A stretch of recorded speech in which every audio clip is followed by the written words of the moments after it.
Congratulations on the short film. Thank you for talking to me about it. I'm Russ Milheim Thank from you. the Direct.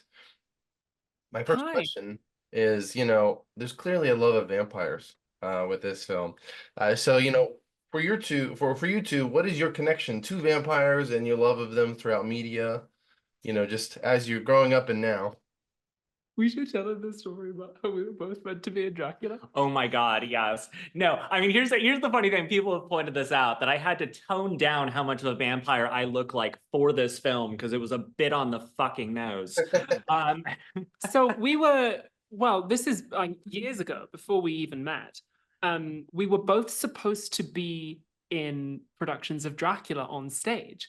at the same At the time, same time, like on knowing each opposite other. on opposite sides of the world, we found Yeah. out it's like, oh, we were both playing Dracula. Yeah, and both kicking- playing Dracula. Like so I was in a stage adaptation of Dracula in London, which was all about like Me Too and how do powerful men get away with stuff. That got, I mean, we sold out and then we got shut down by COVID lockdowns. We never got to perform it, which is why my two co-producers on that are thanked in the credits of Dracula's Ex-Girlfiend. What was yours?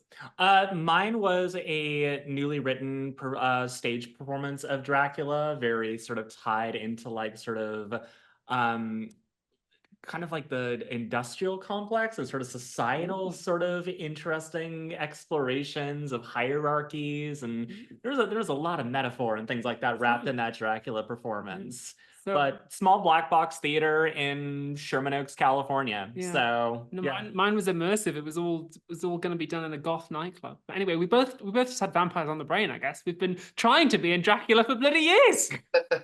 Things changed slightly, so we're not quite playing Dracula. Yeah. But yes. Well, there's some interesting lore within this movie. So how did you want to add to vampire lore as a whole? Both in writing and performance-wise. I'm so glad you asked because I hate law. I hate law. No law, only meaning, right? That's something I always have in mind. It's like, no, I don't. The rules are vague and like confusing. Yes, good, fine. That's deliberate in order to force you to think about what it means as emotional metaphor, right? So the fact that spoilers, in fact, I'll try and say it without spoilers. There are moments in this where certain characters have reflections and certain characters don't. And that is about their self-esteem. Like one of the characters doesn't have a reflection, and it's because her self-esteem has been so ground down that she literally cannot even see herself anymore when she looks in the mirror. There's a line, there's a line somebody says like, I make my own blood, or like you can't have blood, you have to take it from other people. Everybody drinks blood. Blood is not just a physical thing, it's like that happens to, in people's veins. It's a life force, like the blood is the life, to quote the original fucking novel, right? And so everybody like feeds on somebody else. And this is a kind of like vampiric rationalization of abuse. And so I wanted to say that it's not about like the law and the rules. It's not like, oh, it's a virus that's been. We never explain like how somebody becomes a vampire in this world. And I think it's a consequence of like being so emotionally ground down. So I wanted to say, to hell with law. Not bothered about that. I'm not going to sit down and give you rules and explain what people's powers are. It is deliberate. The law is deliberately ambiguous to force you to engage with it on the level of emotional metaphor. Great. If anyone asks you, it's just like, how do their powers work? It's like, fuck you. That's how they work. Yeah. How about that? No, I think that, there's a lot of interesting things with this film. We talked about how horror as a genre has always been seeped in metaphor and allegory for different parts of society. I mean, there's been so many different things to be said about what it means to be a vampire, the sort of metaphor behind like transferring blood, and this being like a bloodborne sort of like, contagion sort of thing with vampirism. And a lot of it, in the past, it's like stories have been very sort of like, kinky and sexy in the sense of like, it's like, oh, this mythological character coming over and like giving you this new undead life and possessing you and everything, all those different elements, and then getting into like the toxic side of that, of it, like, oh, this literally larger than life figure comes into your world and decides, I'm going to give you immortality, I'm going to give you power, And in return, I possess you. I possess you completely. You become mine. We're entwined together for all eternity, which is very romantic in theory. And then you realize, oh, I have become this possession of this figure, and I no longer have a life of my own because I've given it up for all these other things. So it is a toxic abuse cycle that, for my character, went on for 100 years. Yeah. So it is the tagline of the film: "Bit people, bite people." Yeah. So exploring those sort of like toxic abuse cycles, and also the codependency that can also happen with it, which we see in Belle's character, where, you know, her life kind of revolves around Dracula, who we call Dee in this film. And, you know, if you were to take all of the actual supernatural elements out of this, it still becomes a very real and very relatable story. I've known Belle before. I have 100% had conversations that Faye and Belle have had with other people who have been in my life, who've been in these similar toxic relationship cycles where they've been so ingrained in this relationship, they don't know who they are outside of it. Exactly. Now we've mentioned Dracula. So can you guys tell me all about this Dracula? Tell me about the Dracula that you guys are talking about this whole movie. Well, it's tough to do it without giving you spoilers. That's But one thing I definitely wanted to have in from the start is that Belle, who is his current girlfriend, doesn't call him Count Dracula by his full title every single time. That would just be silly. So I called him Didi, which is short for Vladimir, and also sounds a little bit like Daddy, which is deliberate. And she has Didi tattooed on her neck, which is a deliberate reference to Andrew Tate, who got some of his alleged victims to tattoo his name on them. So it's just a little hint that this relationship she has with him is not entirely healthy.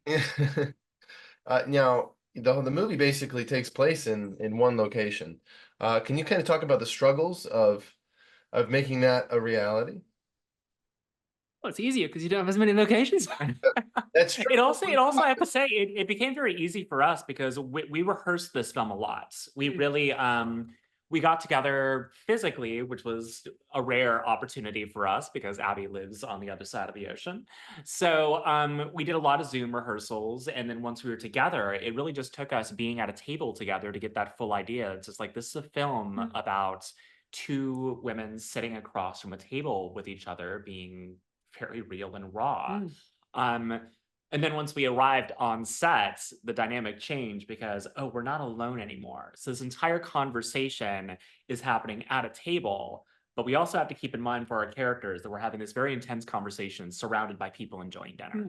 I was quite inspired by My Dinner with Andre because the fact that it's set in one conversation one night means that Faye only has a limited amount of time to accomplish her objective for this film.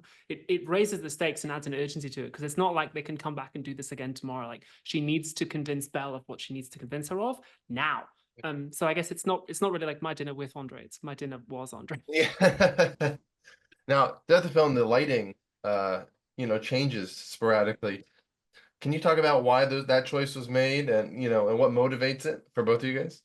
Yeah, Valentina wanted to make the lighting of the film a character because when you only have one location, you need to sort of, keep things interesting. The question she asked was like, why is this a movie rather than, say, a stage play, right? Because it does have quite like stage play vibes. And so she wanted to make the lighting a character and to make it change with the emotions of the characters. And also it helps indicate to the audience when they are in most danger of being overheard. And also when the sort of emotional temperature of the scene has changed. Now, or I don't know if you had anything to add, Morgana. Yeah, no, I would say the lighting for me definitely, it felt very reflective of how Faye was being dragged back into this world that she escaped from. The lighting is very real throughout, it's very, like very warm mood lighting in the restaurant. Faye is at a different portion of her life now. She is past Didi. She is past all of these sort of toxic elements. She's in a new relationship. She's moving on. And then this person enters her life again that she had from her previous life. And she feels this need of like, okay, I might be the only one who can help her. I'm the only one who can relate with her on this level. And by doing so, she opens herself back up to this world that she escaped from. So in these moments in the film where she's being reminded of like exactly who her ex is, exactly where her trauma stems from, the hungers that used to consume her completely, the lighting for the film becomes surreal and enters into more of that like supernatural horror genre element as Faye is recalling this life that she escaped from. So in a way, this lighting scheme is haunting Faye as the film progresses. There's a quote I really like from, I think it's from the guy who was the lighting director on Peter Jackson's Lord of the Rings trilogy. And somebody once asked him, where is the light coming from in this scene? And he said, same place as the music. That is a good, I don't know, I think I've ever heard that one, but that is a good quote. And we were impressed, I mean, honestly, we talked about our ideal aesthetic and lighting scheme for this before Valentina came on. And then Valentina arrived with her pitch deck for how she was, she envisioned the film, and we both looked at it and it's like, that's it. That's because Valentina's exactly also director of photography on the film. Yeah. And she's a mistress of light. Like she's like fucking Jubilee from X-Men in terms of her ability to control light. It's phenomenal. Like to have somebody's artistic medium being light itself is so impressive to watch. Now, I want to sidebar real quick. I have two unrelated questions, one for each of you. Sure. Now, Morgana, you play Sally Mae in Helluva Boss. You've only briefly appeared in the show, but you did come back for a short this year, as a matter of fact. Does that speak well for your chances of coming back for season 3? Well, I'll tell you this much. So not only did I appear in that short, I also wrote that shorts, which I'm very proud of. What I'll say about Sally Mae in that short is the reason that we went back and did that shorts was to reestablish the relationship that Sally Mae and Millie have together, because we only see them in a very sort of fun and snarky sort of sisterly snipe at each other in that first appearance. And in order to really go where we wanted to go with these characters, we really had to show how close their bond as sisters is. So I think we did that very successfully. It certainly changed the fan art entirely, where everyone's like, oh, they're not rivals. They are actually very, very close. They have this very close connection with one another. And because of that, you're going to be seeing her more in season 2. She has more to do in season 2 before the season's done. And I've already recorded several more episodes for season 3. And I will say that there is a long story connecting both of them, stuff that is just related to Sally. We have a full arc plan for Sally Mae throughout the series that we're very excited to tell. So I'm excited to see it. Really happy to be able to drop those hints in there. Now, Abigail, you debuted in House of the Dragon, season 2 finale. So my brief question to you is just, I assume you're going to be doing way more in season 3. When do you get back to work on that? And is there any brief teases you can offer as to what's your future is? House of the Dragon season 3 is currently being written. I think Ryan Condal said we're going to be going into production early-ish 2025. I would obviously be very happy to return at any time. I genuinely, that was the favorite job I've ever had, and HBO were like wonderful from start to finish. Contracts for returning cast wouldn't be going out till 2025, so I hope so. Oh, wait, and crossing your fingers. I'd very much like to. I never celebrate until I have signed the contract. That's fair. That's fair. Because you never know in this industry. Now, jumping back to Dracula, I got a fun question for you.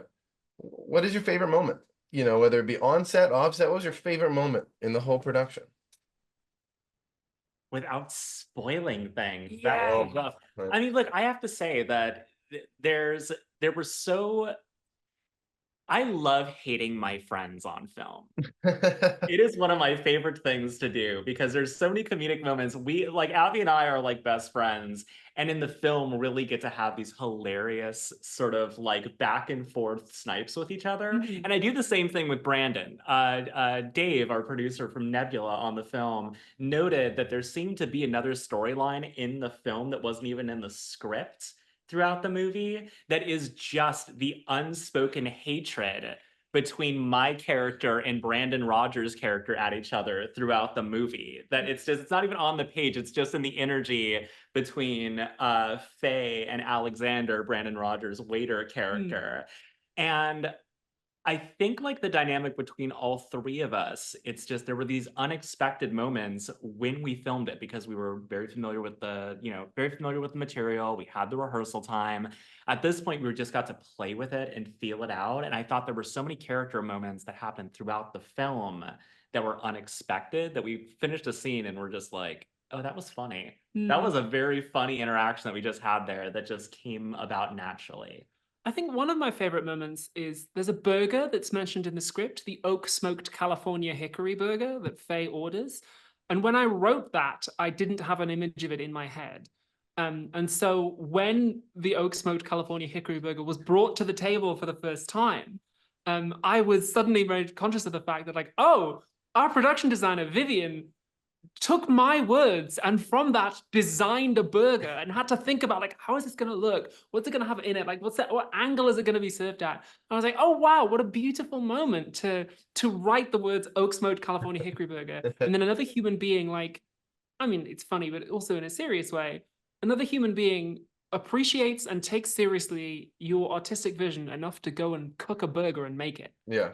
And like that was a really special moment to me. Like, oh, I imagined a world. I imagined a whole room with people and burgers and details. And I dreamed it and it has been made real by these wonderful people that we I love that you wrote a bunch of characters and vampires and this world into existence. And then you looked at the burger and like, I wrote that burger. It's incredible. Like, it's like, it's like being in the Matrix. Like, yes, I wrote this burger. Neo. You wrote this burger. Like the Merovingian, like the burger that makes you come. I wrote the burger that makes here's the thing. Like truth be told, there are so many moments within the film that did feel like direct inspiration was taken from Abby and I's texts with one another. Yeah. Because Abby will go on and on and on about like going to a fancy restaurant and the finer points of wine and fine cheeses and things like that. And I'll come back. It's like, I just had the best burger of my life. I just had a smash burger that literally changed my life. Yeah. And go into intense detail of exactly why the fries were perfect and everything else. So when I got the script and I'm like describing this burger, I'm like, I called the fuck out right now. This definitely feels like, yeah, this character was written with the intention of knowing that I was playing her. We also like we've had real conversations where I've been like, oh, I'm just really interested in this person. I like really want to go to bed with them. They're like really cute, or like he's really cute. Or Morgana's like, no, don't go near this person. Don't eat the waiter. Yeah. Don't do that. Don't go near this person. And I'm like, oh, but I kind of want to. And Morgana's like, no, don't. Yeah, no, there's entirely too many parallels between conversations we've had in real life and me literally telling Abby, do not eat this person. Yeah, don't eat that person. Yeah. Well, thank you guys for talking to me about the movie. And yeah, congratulations again. Thank you so much. Thank Of you. course. It was great talking to you guys.